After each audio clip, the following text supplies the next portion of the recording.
Assalamualaikum warahmatullahi wabarakatuh. Kembali lagi di channel Radio Horor. Untuk kisah kali ini masih ada sebuah kisah yang diambil dari akun Twitternya @desiprayogo1.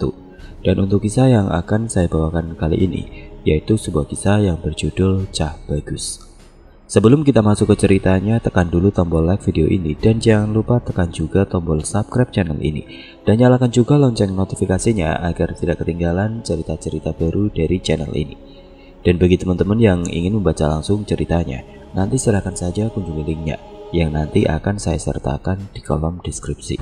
Dan seperti apa untuk kisah kali ini? Langsung saja kita simak berikut ini.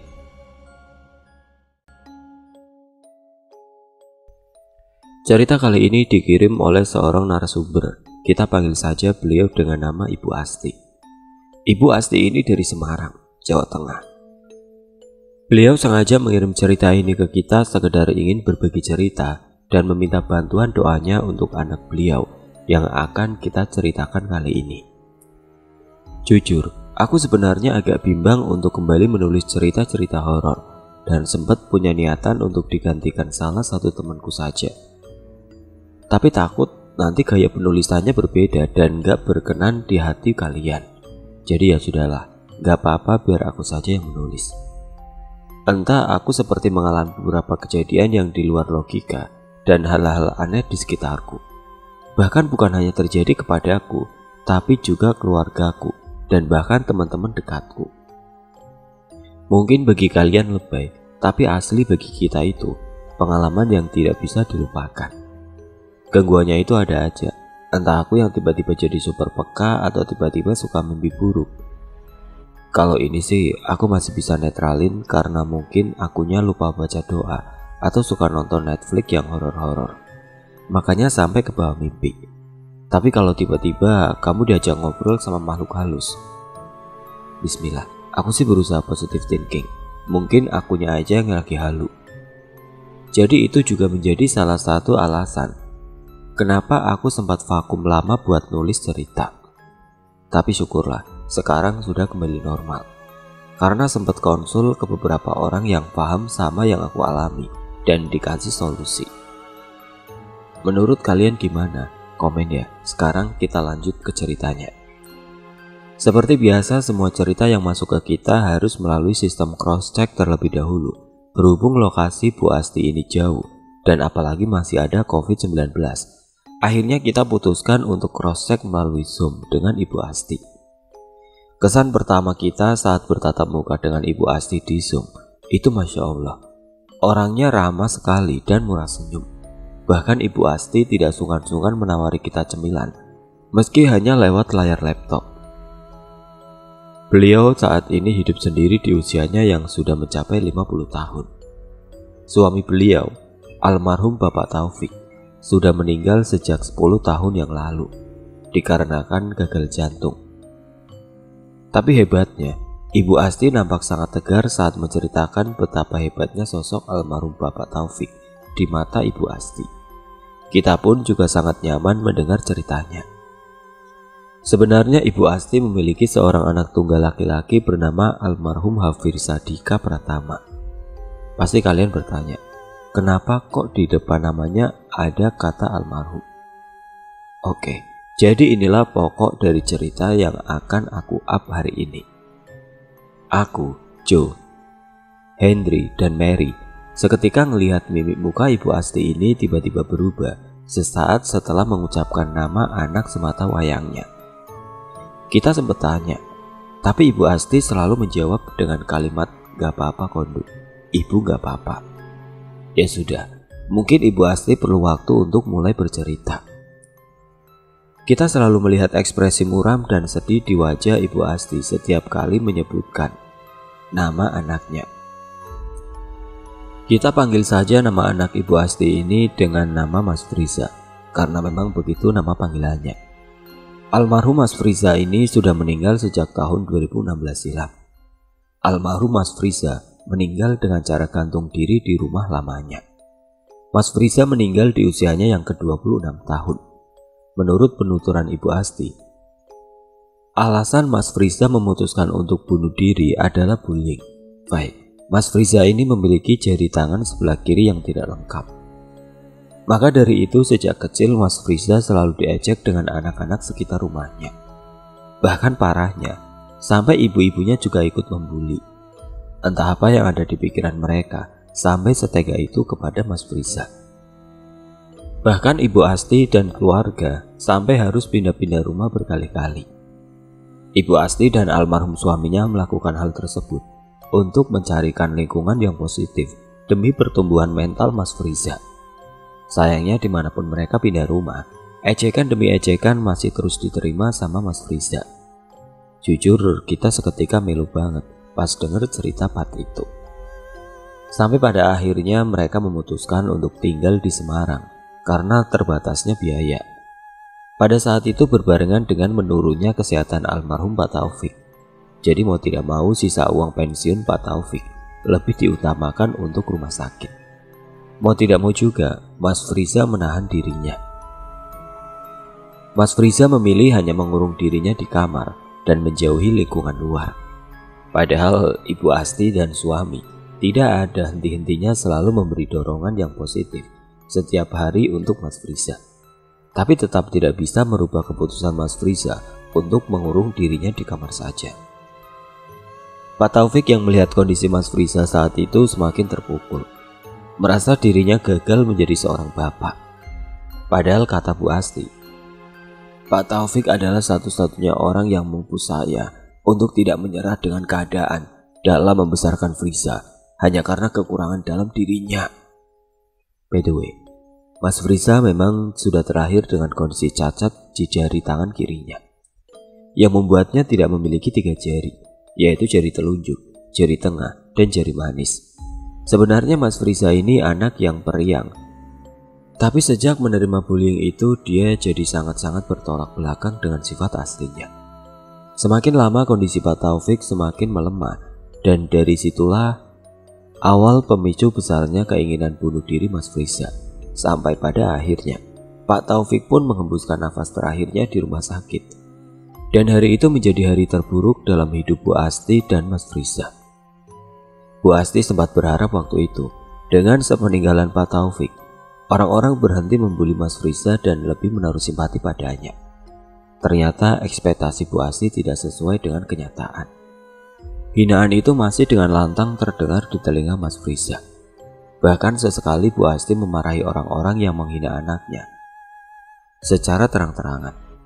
Epiknya, sampai suatu hari beredar kabar bahwa ada kata-kata yang tidak mengenakan di telinga. Ada seorang ibu-ibu berteriak di luar rumah Bu Asti dengan berkata yang sangat tidak menyenangkan. Ibu-ibu itu berteriak, "Friza sudah tidak boleh tinggal di sini. Dia itu membawa sial sampai bapaknya sendiri jadi korban. Kalau dia nggak pergi, besok siapa lagi korbannya?" Mendengar perkataan itu, Bu Asti keluar rumah dan langsung membentak ibu-ibu itu. "Anakku tidak seperti yang kamu bicarakan. Mohon maaf kalau mau buat gosip itu, disaring dulu mbak. Aku ibunya tidak terima." Tiba-tiba dari arah dalam ada suara teriakan yang super kencang, sampai menghentikan perdebatan yang sedang terjadi di luar rumah Bu Asti. Tapi Ibu Asti tahu itu suara siapa. Ya, itu suara Mas Friza. Bu Asti langsung lari masuk ke dalam rumah dan menuju ke kamar Mas Friza. Sayangnya pintunya terkunci dari dalam. Ibu Asti kembali keluar untuk mencari pertolongan karena dia khawatir dengan kondisi anaknya. Tapi tidak ada satu orang pun yang enggan menolong Bu Asti saat itu. Semua orang enggan berdekatan dengan Mas Friza, sampai ada satu orang yang biasa menjadi imam di musola dekat rumah Bu Asti menawarkan diri untuk membantu. Tanpa pikir panjang, Ibu Asti mengizinkan orang itu masuk ke dalam rumah Bu Asti. Orang itu berusaha mendobrak pintu sekuat tenaga, tapi hasilnya nihil. Orang itu mencoba menelpon kenalannya yang kebetulan adalah tukang kunci. Mungkin bisa membantu dan alhamdulillahnya kenalan orang itu bersedia datang membantu. Mereka menunggu kurang lebih 35 menitan. Orang itu sampai dan Ibu Asti tidak ada henti-hentinya berteriak dari luar kamar Mas Friza. Cak Bagus, jangan aneh-aneh ya nak. Ingat ibu, yang ibu punya hanya kamu. Sabar ya, cepet dibuka pintunya. Masa kamu gak kasihan sama ibu? Tapi sayangnya masih belum membuahkan respon dari Mas Friza. Tukang kunci itu tetap terus berupaya membuka pintu tersebut. Setelah cukup lama, akhirnya pintu itu terbuka. Tapi sayangnya, Bu Asti melihat Mas Friza sedang kejang dengan mulut berbusa. Melihat hal itu, Bu Asti meminta tolong agar anaknya segera dibawa ke rumah sakit. Dan alhamdulillah Mas Friza masih selamat. Itu adalah percobaan bunuh diri dari Mas Friza yang pertama. Setelah menjalani rawat inap 3 hari di rumah sakit, Mas Friza sudah boleh pulang. Pulanglah mereka ke rumah. Baru juga turun dari taksi, masih ada aja tetangga yang julid dengan bilang, "Oh, masih hidup rupanya." Tapi Bu Asti memberi isyarat kepada Mas Friza untuk mengabaikannya saja, dan beliau masuk ke dalam rumah. Kita melihat di mata Bu Asti seperti ada genangan air mata saat bercerita. Lalu aku spontan bertanya, "Ibu gak apa-apa? Kalau ibu perlu waktu, kita bisa tunda ceritanya, karena kita juga berusaha memahami perasaan ibu. Pasti ini cerita yang sangat berat buat ibu."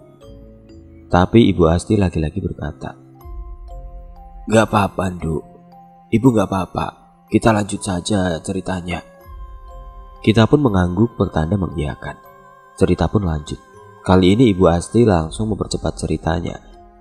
Di saat kejadian percobaan bunuh diri Mas Friza yang kedua, Ibu Asti menuturkan saat itu di pagi hari, Mas Friza sarapan di meja makan dan Ibu Asti pergi ke pasar untuk belanja. Bu Asti sudah berpesan sama Mas Friza untuk tidak berbuat aneh-aneh selama Bu Asti tidak di rumah, dan jangan mendengarkan kata-kata jahat dari luar. Jika mendengar ada orang jahat, segera pasang earphone di telinga dan mengabaikannya. Tapi entah gimana ceritanya, Ibu Asti juga tidak paham karena sedang di luar rumah. Tiba-tiba saja saat Bu Asti pulang, sudah melihat pintu rumahnya terbuka dan kaca pintunya pecah. Bu Asti segera masuk ke dalam. Lalu Bu Asti menemukan sebuah batu dan kertas bertuliskan "Matio", yang artinya kurang lebih untuk menyuruh seseorang meninggal. Bu Asti paham tulisan itu untuk siapa. Bu Asti langsung masuk dengan tergesa-gesa sampai meninggalkan belanjaannya di depan pintu dan mencari Mas Friza ke dalam kamarnya. Ternyata anaknya sedang tidak ada di kamar. Lalu Bu Asti ingat saat ditinggal Mas Friza sedang makan. Bu Asti langsung ke arah dapur, tapi saat melewati meja makan, Bu Asti kaget. Beliau melihat bahwa piring anaknya masih tersisa makanan sarapan paginya. Dan di sampingnya tergeletak MP3 mini yang selalu dibawa kemana-mana oleh Mas Friza.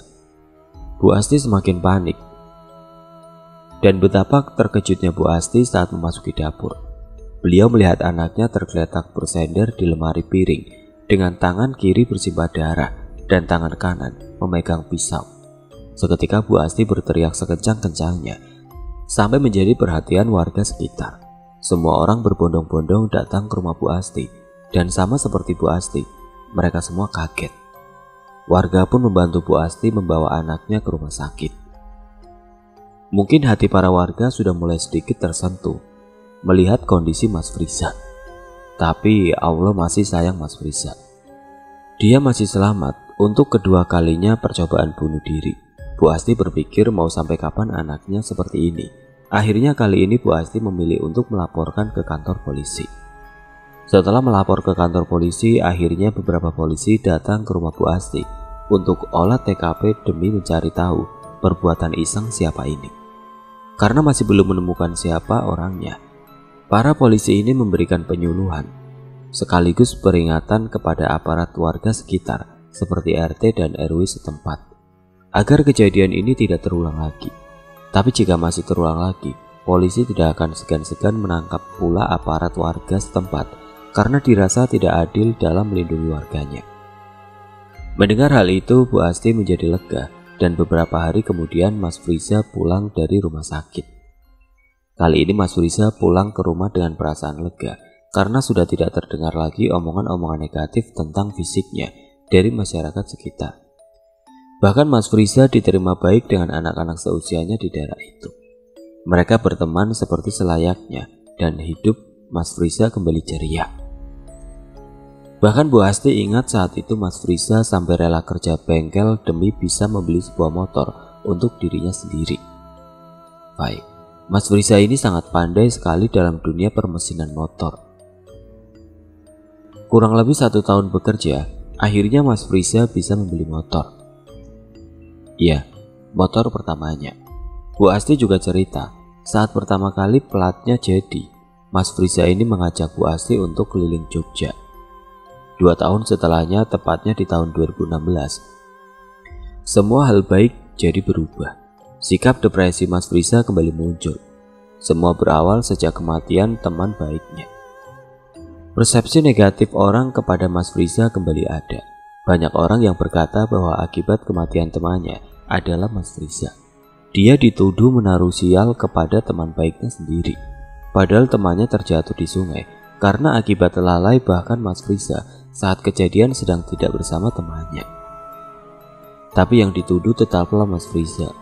Bahkan kata Bu Asti, kali ini hinaannya sudah sangat-sangat keterlaluan.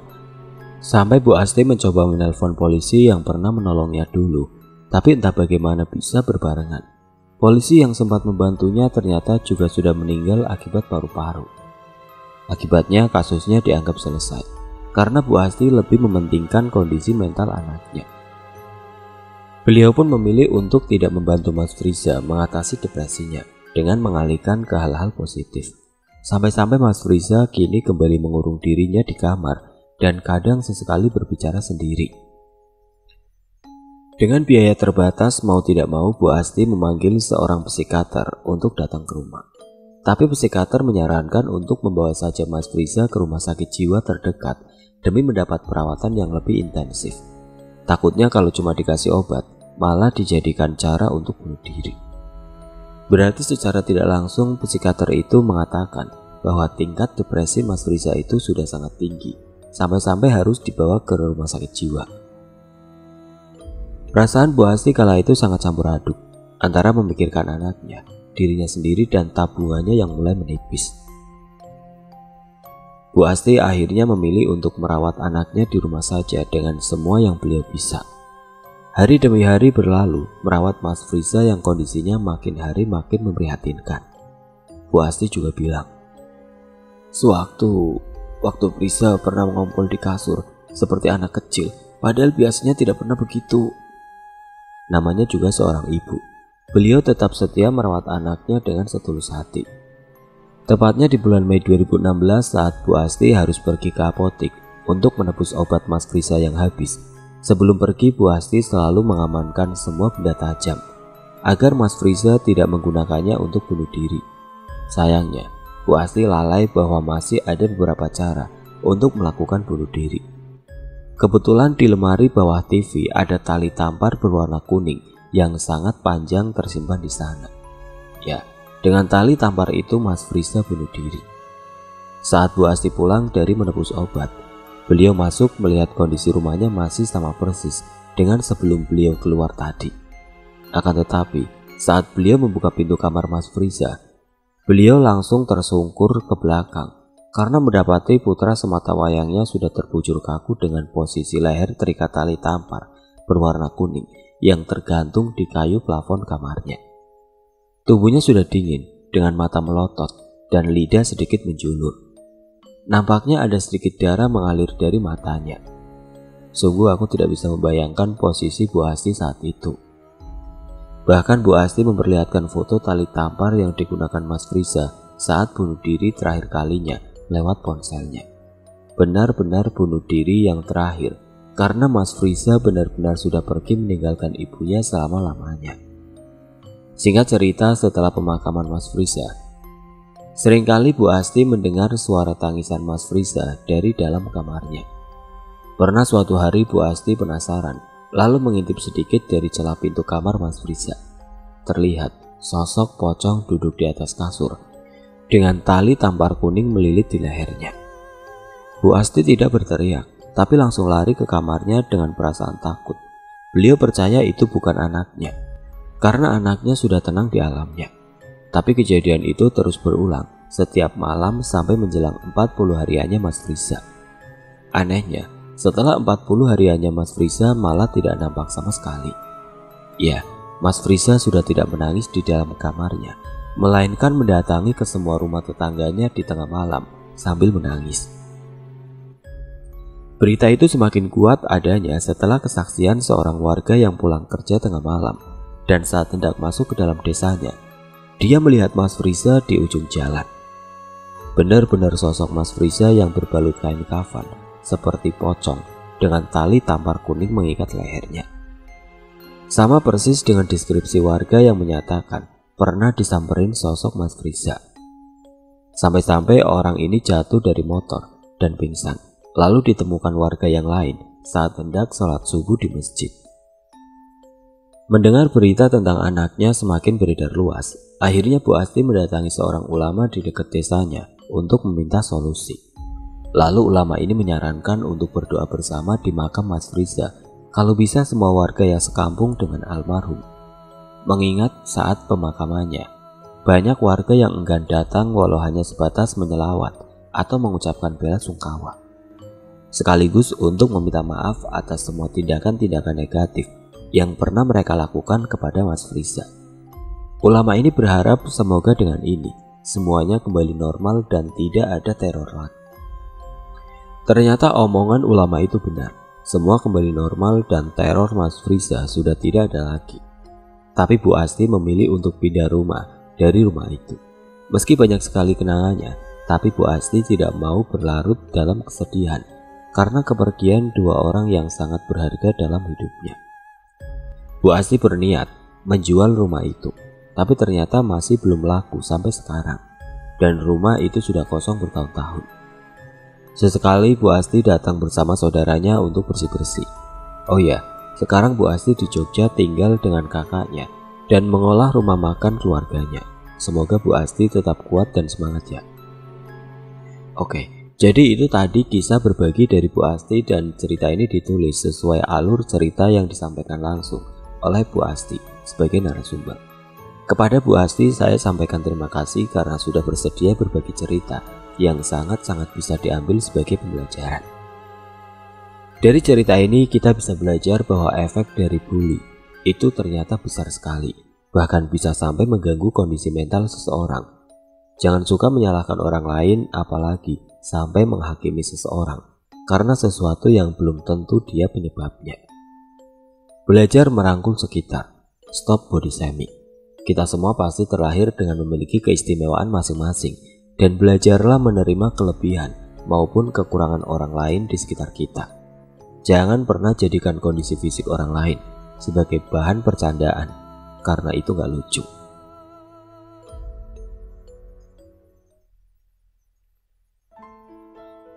Oke teman-teman, sekian untuk cerita kali ini. Semoga apa yang sudah saya sampaikan dalam kisah ini dapat dijadikan pelajaran untuk kita semua. Dan bagi teman-teman yang baru bergabung, jangan lupa untuk like, komen, share, serta subscribe channel ini. Dan nantikan kisah-kisah horor berikutnya tetap di channel Radio Horor. Wassalamualaikum warahmatullahi wabarakatuh.